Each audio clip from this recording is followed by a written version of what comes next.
From this moment onward, consider this space ours. Outsiders, hit the road. Hold up, what's the deal here? What's got both of you fired up? Right after my mother's funeral, my mother-in-law and sister-in-law launched into a relentless tirade against me. My husband tried to intervene, but they kept on going. You're being deceived. Maybe someone's got you under a spell, they jeered. Yep, it's all because your mom coddled you. She's the one who molded you into this. It's all on her. When they started disrespecting my late mother, I snapped. I can handle them trash-talking me, but I won't stand for it when it comes to my mom. I'm Kathy, 35 years young. My husband David, just a tad older, and I crossed paths at work and tied the knot 5 years back. We used to share our space with my mom, creating quite the dynamic household. Looking back, these past 5 years have been a whirlwind. It all started at my dad's real estate firm half a decade ago. With a knack for understanding the ebb and flow of both people and money, I pursued economics in college and applied that know-how to my career. Yet, amidst my strides, there were whispers. Some attributed my success solely to my parentage, dubbing me the boss's daughter instead of acknowledging me by name. And then there was David, the golden boy of sales in the same company, drawing attention from all corners, leaving me on the receiving end of more than a few icy glares. Don't get me wrong, I'm not naive enough to claim all my achievements as solely my own. It's the collective effort of those around me. Still, it grated on me, being boxed in as just the boss's daughter. These trying times, my father passed away. With my brother stepping into the shoes as president, the disdainful glances directed at me only grew sharper. Must have botched something up if your brother's taking the reins now. Guess we'll just call you the president's sister, huh? Normally, I might have brushed it off, but in the wake of my father's funeral, those words cut deep. Mentally exhausted, I found myself grappling with a singular question. What do I truly desire? Even as I tried to soldier on, I felt a void, a lack of inspiration. And then, almost impulsively, I uttered those fateful words to my husband David. I want to be an investor. Instead of dismissing my seemingly outrageous aspiration, he stood by me, offering his unwavering support. When I confessed to my mom my desire to quit my job and delve into investing, her response stung. You should have pursued what you love from the start, without fretting over your father. Despite the rawness of my father's passing, her words felt like a wake-up call. Previously consumed by the negatives, her smile ignited a newfound resolve within me, one that cared little for the opinions of others. Amidst the chaos of funerals, estate settlements, relocations, and a whirlwind of tasks, I embarked on my journey as an investor. It wasn't all smooth sailing from the get-go, but with the unwavering support of my calm and cheerful husband and my mother's encouraging presence, I pressed on. With a combination of my savings and my father's inheritance, my investments began to bear fruit. Over the years, my income soared far beyond what I earned at my previous job, leading to a deeply fulfilling life. Yet amidst this joy, two shadows loomed large: my mother-in-law and sister-in-law, constant sources of concern. My sister-in-law, 3 years senior to my husband and 4 to me, remains unmarried. Since David and I decided to tie the knot, her demeanor suggested she wasn't exactly thrilled. Even my mother-in-law seemed to view me as nothing more than a privileged daddy's girl, despite my equal footing in the workforce. Despite my father's CEO status, each visit to my in-laws was met with snide remarks. Being the coddled princess, I bet you're useless at housework. It's a woman's duty, you know. Spare David the trouble. Mother-in-law, my own mother taught me well, so I'm quite capable. Besides, with both of us working, David and I share responsibilities. It was his suggestion, actually. But my mother-in-law wouldn't hear of it. Even my sister-in-law couldn't contain her frustration in my presence, insisting it's absurd for a woman to marry yet make her husband do chores. After my father-in-law's passing, my relationship with my mother-in-law and sister-in-law took a nosedive. Must be nice, living off David's earnings and lazing about at home. I'm dealing with so much since my husband's gone. How come you get to live so carefree, Kathy? Mother-in-law, as I've explained before, I earn my keep as an investor. I'm far from idling. If you're truly struggling, I'd suggest finding a way to manage your own finances. Besides, having kids isn't the sole measure of a woman's worth. With my father-in-law's demise, my mother-in-law's fixation on money intensified. She seemed resentful of my perceived ease, despite my commitment to my work as an investor.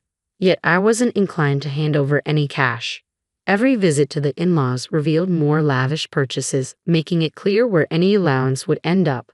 I loved David, a man of unwavering trust, and I chose to shield him from the truth about his family. There came a moment when I found solace in confiding in my own mother. Why can't I conceive? The weight of uncertainty as I approached 35, coupled with incessant inquiries from my mother-in-law about when will you start a family, became overwhelming. Her hurtful words labeling me as useless echoed in my mind, and I couldn't contain my frustration. So I poured out my heart to my mother, seeking understanding. Well, I had you when I was 35, so there's no need to worry. Timing is in God's hands, dear. He'll guide us when the time is right. Her comforting words lifted a burden from my soul. From then on, even amidst my mother-in-law's persistent mentions of children, I found reassurance. Children, after all, are a precious blessing. After enduring 5 tumultuous years, a sense of calm finally settled in. Then, unexpectedly, my world was rocked once more by the sudden passing of my mother. Struck by a subarachnoid hemorrhage, she, my guiding light, slipped away, leaving me engulfed in sorrow. David, my steadfast companion through years of shared life, seemed equally shaken. Despite his kindness and support, the funeral arrived before we could fully grasp the void left by my mother's absence. As mourners gathered to bid farewell to my mother, a former executive at the company my brother now led, among them stood my mother-in-law and sister-in-law.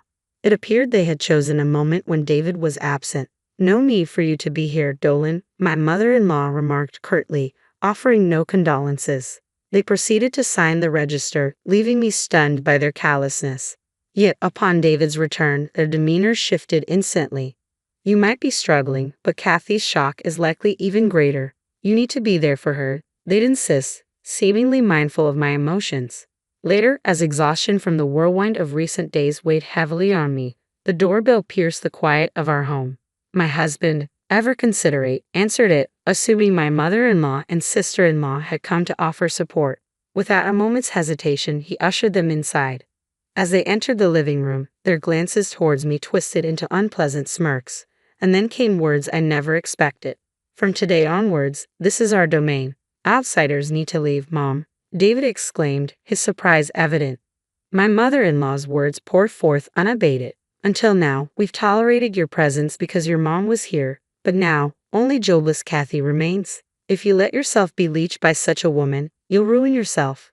We'll move in with you, so you need to divorce Kathy." "Mom, what are you saying? Especially now, and what do you mean by jobless?" "I've explained countless times that Kathy is an investor. When you say investor, it sounds like she has a real job, but let's be honest, isn't she just dabbling in stocks? How could such a woman be a wife? You could do so much better." "Wait a second, what's all this about badmouthing Kathy? What exactly are you two insinuating?" "Kathy earns her own keep. Don't belittle her efforts. You're the ones being misled. You've been under Kathy's mom's influence all this time. Haven't you been brainwashed?" "That's right. Kathy's turned out this way because her mom spoiled her. I can see why David defends her. It's her mom's fault for raising her like this." As my sister-in-law and mother-in-law continued their disparagement of my mom, my simmering anger finally boiled over. I could endure their insults directed at me, but I refused to tolerate any disrespect towards my mom. "Stop tarnishing the memory of my late mother," I seethed, glaring at them. Yet they both grinned smugly, showing no hint of remorse. Fine, we get it. You don't want us talking about your mom, huh? Now that the mom who always sided with you and allowed you to be a recluse is gone, it must be tough to face the truth."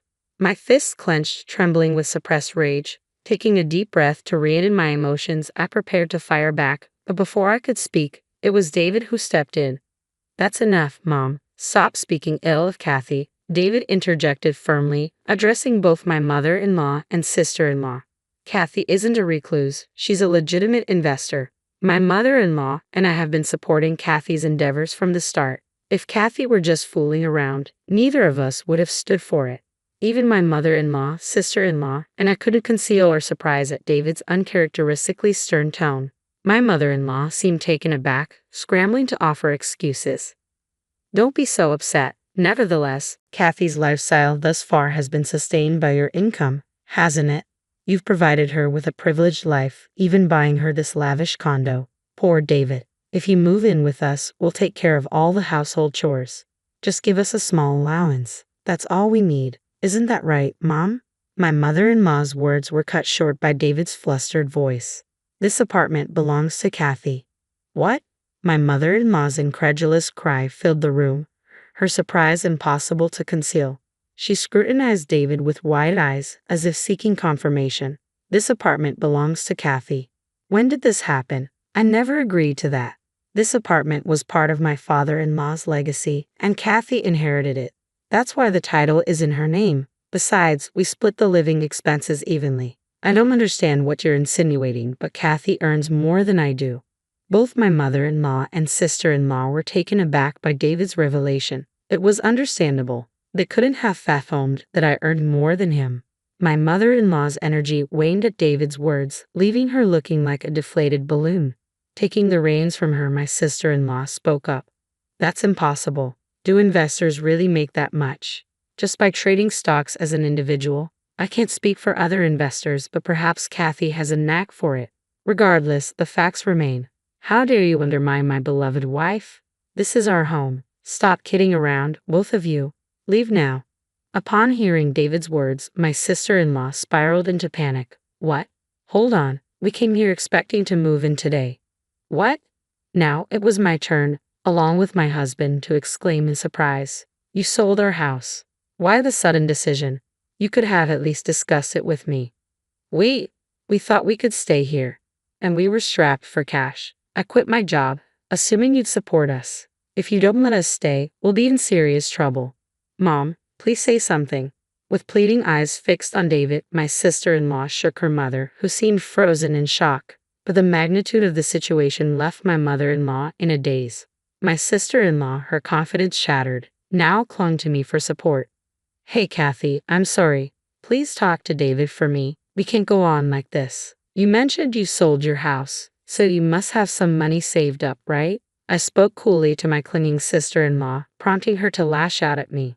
Don't act clever. Just because your investments turned out well, don't think you're above everyone else. Know your place. Enough is enough. David's voice boomed, drowning out even my sister-in-law's protests. He fixed a piercing stare on her as she fell silent. Forget about the house. I won't even demand my share. Just leave right now. With that, my husband practically escorted his mother and sister out, firmly locking the door behind them. For a while, we could hear the persistent ringing of the doorbell and pounding on the door, but eventually the noise faded into silence. After that ordeal, word from relatives had it that my mother-in-law and sister-in-law had secured a modest apartment to rent and were now living together. Their old family home, nestled in a remote area, didn't fetch much on the market, given its location and the value of the land. My sister-in-law struggled to land a decent job, and their funds quickly dwindled. Despite their repeated attempts to rely on David and me, we firmly shut the door each time. They resorted to selling off their designer possessions and now reportedly scrape by with part-time jobs, working tirelessly from dawn till dusk. Meanwhile, I've enjoyed the freedom that comes with being an investor, no longer subjected to hurtful remarks. And as my late mother had foretold, we're preparing to welcome a new member into our family next year. Once again, I'm grateful for her timely blessings.